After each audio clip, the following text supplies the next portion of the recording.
دوستو السلام علیکم۔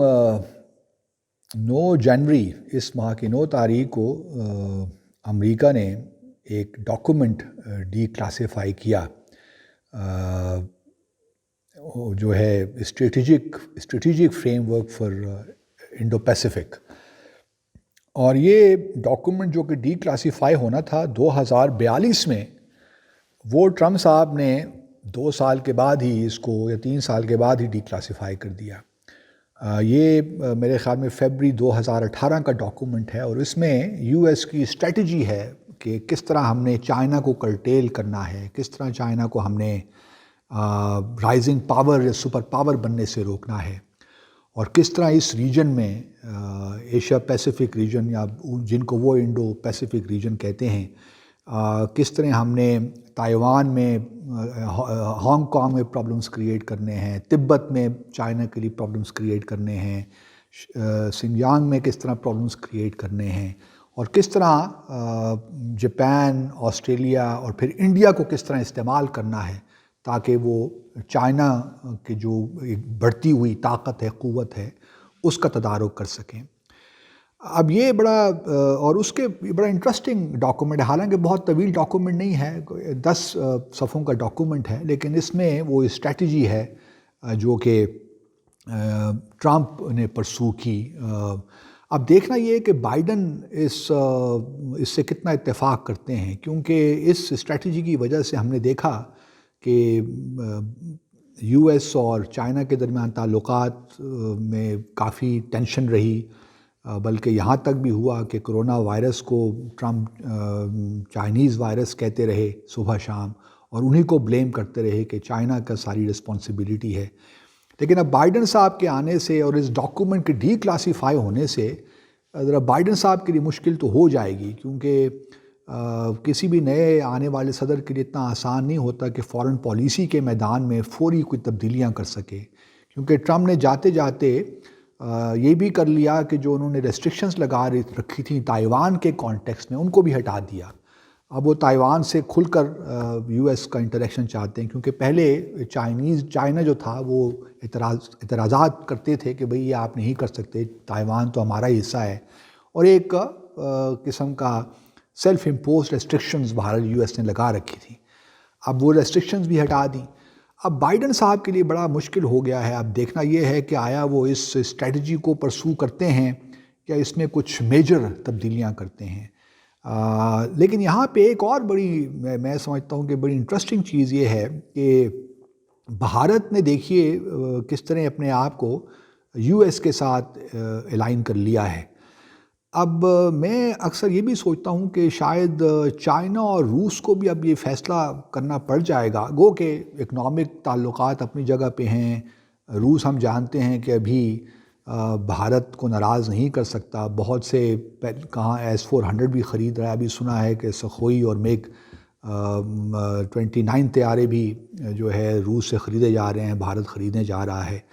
تو بھارت نے یہ جو ڈیفنس پرچیزز کی بات ہے، اس پہ اتنا زیادہ ہے کہ اس نے رشیا کو اپنے ہاتھ میں رکھا ہوا ہے۔ لیکن میں دوسری طرف جب دیکھتا ہوں تو مجھے یہ لگتا ہے کہ جو اس قسم کی آرگنائزیشنز ہیں، خاص طور پہ شنگھائی کوآپریشن آرگنائزیشن یا برکس ہے فار دیٹ میٹر، یا رک ہے، رشیا، انڈیا، چائنا، اب ان آرگنائزیشن میں کس طرح کام ہوگا اگر یہ بھارت یو ایس کا جو اسٹریٹجک فریم ورک ہے اس کو پرسو کر رہا ہے اور چائنا کو کاؤنٹر کرنے کی کوشش کر رہا ہے، تو پھر یہ شنگھائی کوآپریشن آرگنائزیشن میں کس طرح معاملات آگے چلیں گے؟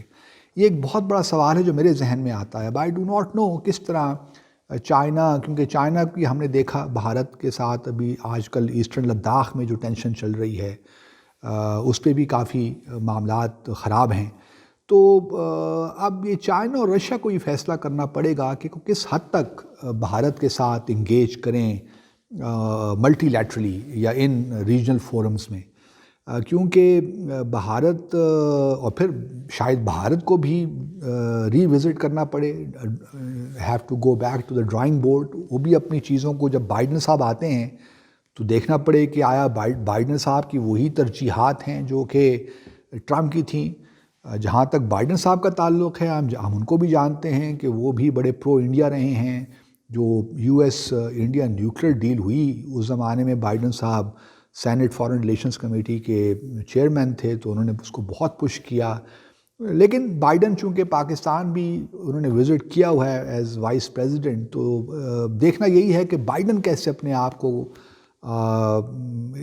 جو ٹرمپ کی فارن پالیسی ہے اس کو آگے لے کر چلتے ہیں یا اس میں بہت سی تبدیلیاں کرتے ہیں. کیونکہ کلائمیٹ چینج کا جہاں تک تعلق ہے وہ تو پہلے دن ہی شاید 20-21 جنوری کو یو ایس جوائن کر لے گا اس کو. اس کے بعد اب جو ایران نیوکلیر ڈیل ہے اس پہ البتہ اب کچھ تھوڑا بہت مجھے لگتا ہے کہ شاید مشکل ہو جائے گا بائیڈن کے لیے. اور وہ جو ٹرمپ ایڈمنسٹریشن نے کچھ کنڈیشنز شرائط رکھی تھیں میزائلز کے حوالے سے، دہشت گردی کے حوالے سے، تو بائیڈن صاحب کے لیے مشکل ہوگا کہ ان شرائط کو نظر انداز کر کے واپس نیوکلیر ڈیل کی طرف چلے جائیں. اور اسی طرح تائیوان پہ اب چونکہ ریسٹرکشن ساری ہٹا دی ہیں ٹرمپ نے، تو اب دیکھنا یہی ہے کہ آیا بائیڈن دوبارہ وہ ریسٹرکشنز کو اڈاپٹ کرتے ہیں یا پھر جانے دیتے ہیں. اگر وہ اسی پالیسی کو رکھتے ہیں تو پھر چائنا کے ساتھ آبویسلی جو اس وقت ایک ٹینشن والی فضا ہے وہ شاید اتنی آسانی سے دور نہ ہو سکے. گو کہ یہ ایک بڑا انٹرسٹنگ دور سے ہم گزر رہے ہیں. یہ کولڈ وار بھی نہیں ہے اس طرح، کیونکہ انٹر ڈیپینڈنس بھی ہے، ایک گلوبل سپلائی چین بھی ہے. چائنا یو ایس ایک دوسرے پہ ڈپینڈنٹ بھی ہیں. تو بڑا ایک سوویت یونین اور یو ایس والا دور نہیں ہے جس زمانے میں کولڈ وار ہوئی تھی. تو اس کے ڈائنامکس بالکل ڈفرینٹ ہیں اور بڑی کمپلیکسٹیز آ گئی ہیں انٹر اسٹیٹ تعلقات میں. تو بڑے انٹرسٹنگ دن آنے والے ہیں. بائیڈن صاحب اب دیکھتے ہیں کہ وہ کس طرح اپنے آپ کو کنڈکٹ کرتے ہیں. گو کہ بائیڈن ایڈمنسٹریشن جیسے میں نے پہلے بھی شاید کہا، بہت سے لوگ ہیں جو انڈین ہیریٹیج کے ہیں، کچھ پاکستانی بھی ہیں 2-3، لیکن زیادہ تر ہیویلی جو ہے dominated as far South Asia is concerned, اس میں انڈینز بہت ہیں.